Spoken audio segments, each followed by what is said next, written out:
केवल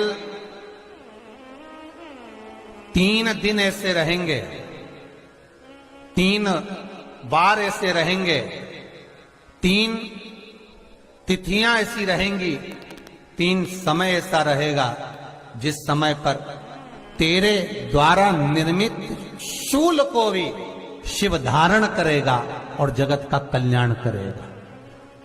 3 दिन, 3 तिथियां, 3 बार, 3 नक्षत्र, 3 घड़ी, 3 पल।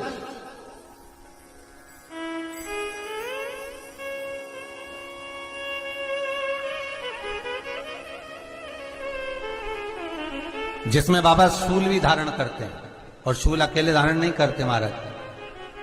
जो धतूरा होता है ना, दर्शन करें धतूरे के, कांटे कांटे सा होता है धतूरा, तो वो धतूरे के साथ में बाबा शूल धारण करते हैं, बेलपत्री के शूल को। ये बहुत बहुत आनंदमय कथा है महाराज जी। जिसके जीवन में हमेशा कांटे ही मिले हैं। बेटी बड़ी हुई तो घर में मायके में दुख देखा, और मायके से गई ससुराल में तो ससुराल में दुख देखा। ससुराल में भी दुख देखने के बाद में भी पति को बहुत कुछ काम खुलवाया, बहुत धंधे खुलवाए, नौकरी लगवाई, पर वो पति बार बार छोड़ कर आ गया, बार बार तकलीफ भोग रहा है, बार बार कष्ट भोग रहा है। फिर थोड़े दिन काम करता है, थोड़े दिन छूट जाता है, फिर व्यापार में बढ़ता है, फिर छूट जाता है, फिर कोई दुकान खुलवाई, थोड़े दिन अच्छी चली, फिर वापिस वहीं घर पर आकर बैठ गया। अर्थात उसके जीवन में वो शूलता चल रही है। तो बाबा देवाधिदेव महादेव कहते हैं, ये 3 घड़ी, 3 पल, 3 नक्षत्र, 3 समय, 3 दिन में जो शूल मुझे समर्पित करता है, उसके जीवन से मैं शूल हटा देता हूं। वो 3 दिन लिखे स्कंद पुराण। तो ध्यान से सुनना भाई, जो अपनी जिंदगी से बहुत तंग आ गए हो, परेशान हो गए हो, कष्टमय जीवन जी रहे हो, बहुत दुखी हो गए हो, उनके लिए ये स्कंद पुराण का चरित्र फिर मिले ना मिले, आप प्रेम से सुन लो। भाव से पहला सोमवार की हो, प्रदोष काल में, शाम का समय,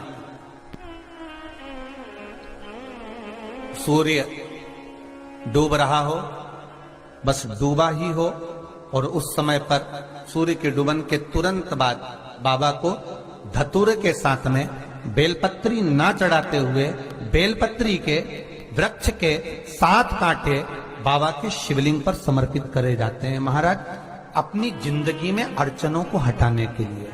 फिर आप जिस व्यापार में उतरे, जिस व्यवसाय में उतरे, जिस नौकरी में उतरे, आप दिल से करें, आपको तरक्की मिलेगी। आप हार नहीं सकते, नीचे नहीं आ सकते, उन्नति पर ही चढ़ेंगे।